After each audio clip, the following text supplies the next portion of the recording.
haba ng hair mo, Day! Ano ka ba? Seryosong problema to. Paano naging seryosong problema?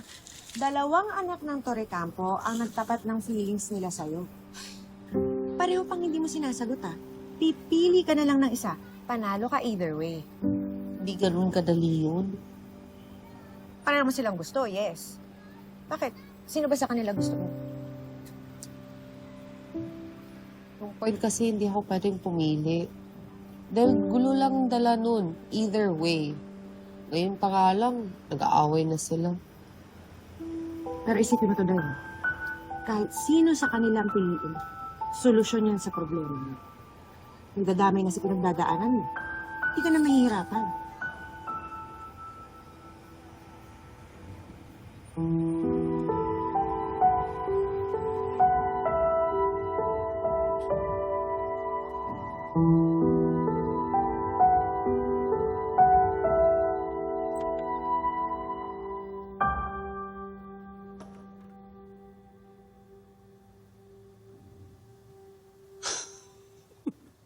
Of all people, talagang kapatid mo pa, naging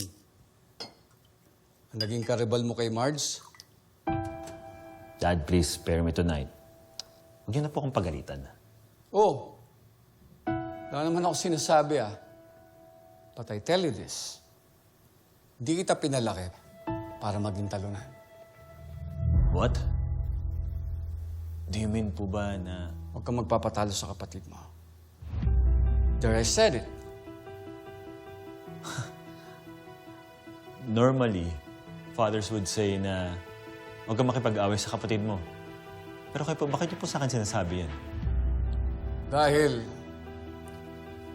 kung may taong gusto kong ikasal sa'yo, yun na yung gaya ni Marge. I'm about to retire soon. At gusto kong makasigurado na nasa mabuting kamay ang kumpanya. Makakatulong siya sa'yo. She can be an asset sa pamilyang to at sa kumpanya. Would it be the same kung si Edward ang makakatuluyan niya? Wouldn't it? I'd rather my golden child win the trophy. Dad, please, huwag niyo naman pong tawagin trophy si Marge. She's a person. And please take it easy on Edward. Kasi, lalo lang sumasama yung loob niya sa akin. Kasi pakiramdam niya, lagi pong ako yung pinapaboran niya eh. Lahat ng ginagawa ko, lahat ng desisyon ko, para sa best interest ng pamilya to at ng company natin. Kaya gusto ko kayo ni Marge. Dahil sa inyo ko nakikita ang future ng Torrecampo Realty.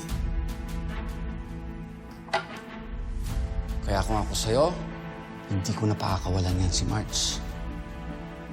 Baka hindi ka na makahanap ng katulad niya. Think.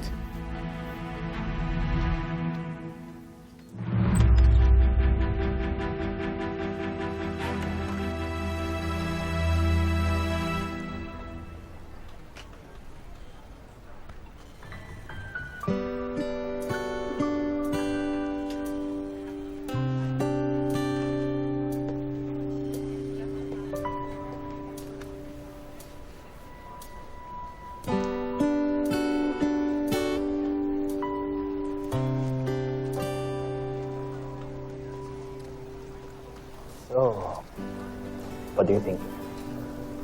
Am I doing it correct? Hindi ko alam. Ngayon lang ako naka-experience ng ganito karaming roses. Siguro naman nayaya ka na ng date before, no? Can I ask you for lunch?